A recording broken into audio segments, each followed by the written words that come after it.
മകളെ, Jerusalem 3 minute പ്രാർത്ഥനാ ശുശ്രൂഷയിലേക്ക് കടന്നു വന്നുകൊണ്ടിരിക്കുന്ന നിങ്ങൾ ഓരോരുത്തരെയും ഏറ്റവും സ്നേഹത്തോടെ ഞാൻ സ്വാഗതം അരുളുകയാണ്.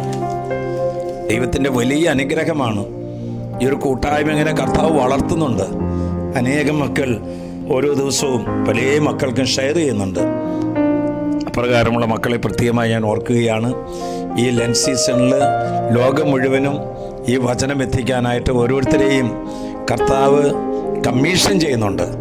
ആ ദൗത്യം ഏറ്റെടുത്താൽ അത് വലിയ അനുഗ്രഹമായി മാറും. കർത്താവ് ഇന്ന് തരുന്ന തിരുവചനം ശ്രദ്ധയോടെ നമുക്ക് കേൾക്കാം. 25-ാം സങ്കീർത്തനം 11-ാം വാക്യം. കർത്താവേ, അങ്ങയുടെ നാമത്തെ പ്രതി എൻ്റെ നിരവധിയായ പാപങ്ങൾ ക്ഷമിക്കണമേ.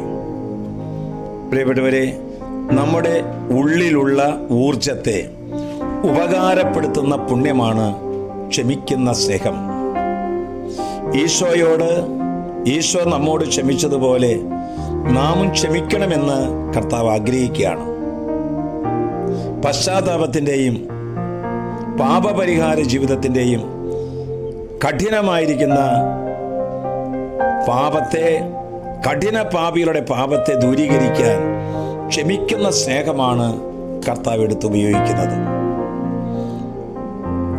അനുകൂലമായ സാഹചര്യവും അനുയോജ്യമായ വഴികളും ആൾബലവും കൈബലവും ധനബലവും ഉണ്ടായിട്ടും വ്യവസ്ഥയില്ലാതെ ക്ഷമിക്കുകയും മാത്രമല്ല, വേദനിപ്പിച്ചവരെ അനുഗ്രഹിക്കുകയും വേണ്ടി വന്നാൽ അവരെ സഹായിക്കുകയും ചെയ്യുന്നവരുണ്ട്.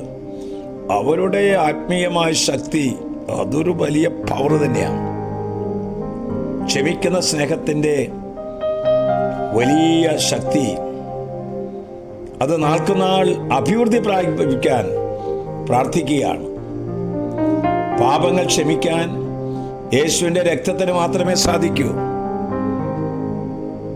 കർത്താവ് യേശുനാഥൻ വലിയ വില കൊടുത്ത് വിലയ്ക്ക് വാങ്ങപ്പെട്ടവരാണ് നമ്മൾ ഓരോരുത്തരും. ലോകസുഖങ്ങളിൽ നിന്നും അഹങ്കാരത്തിൽ നിന്നും സ്വാർത്ഥതയിൽ നിന്നും ഓരോ വ്യക്തികളെയും കുടുംബങ്ങളെയും തിരിപ്പിച്ചു നിർത്തുന്നത് ക്ഷമിക്കുന്ന സ്നേഹത്തിൻ്റെ ഫലമായിട്ടാണ്.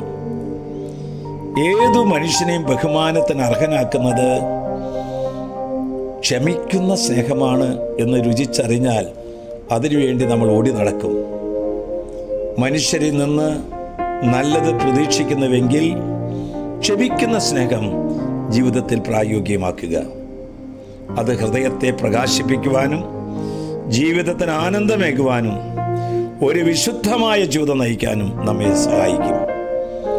ആശ്വാസപ്രദമായ രാത്രി, പ്രതീക്ഷാ നിർഭരമായ പ്രഭാതം, സൽപ്രവർത്തികൾ നിറഞ്ഞ ദിവസം നൽകി നമ്മെല്ലാവരെയും അനുഗ്രഹിക്കട്ടെ. വിവിധങ്ങളായ ഭവനങ്ങളിലും വിവിധങ്ങളായ സഭകളിൽ നിന്നും വിവിധങ്ങളായിരിക്കുന്ന സമൂഹങ്ങളിൽ നിന്നൊക്കെ ഈ വചനം ശ്രവിച്ചുകൊണ്ടിരിക്കുന്നവർ ഓർക്കുക, ഞങ്ങളുടെ അവിടുത്തെ നാമത്തെ പ്രതി നിരവധിയായ പാപങ്ങൾ ക്ഷമിക്കണമെന്ന് പ്രാർത്ഥിച്ചാൽ പാപം ക്ഷമിക്കുന്ന കർത്താവ് ഇതാ നിന്റെ മുമ്പിൽ നിൽക്കുന്നു. നമ്മുടെ കർത്താവ് ഈശോ മിശിഹായുടെ കൃപയും പിതാവായ ദൈവത്തിൻ്റെ സ്നേഹവും പരിശുദ്ധാത്മാവിന്റെ സഹവാസവും നാം എല്ലാവരോടും ഈ സ്നേഹ കൂട്ടായ്മയോടും കൂടി ഉണ്ടായിരിക്കട്ടെ, ഇപ്പോഴും എപ്പോഴും എന്നേക്കും.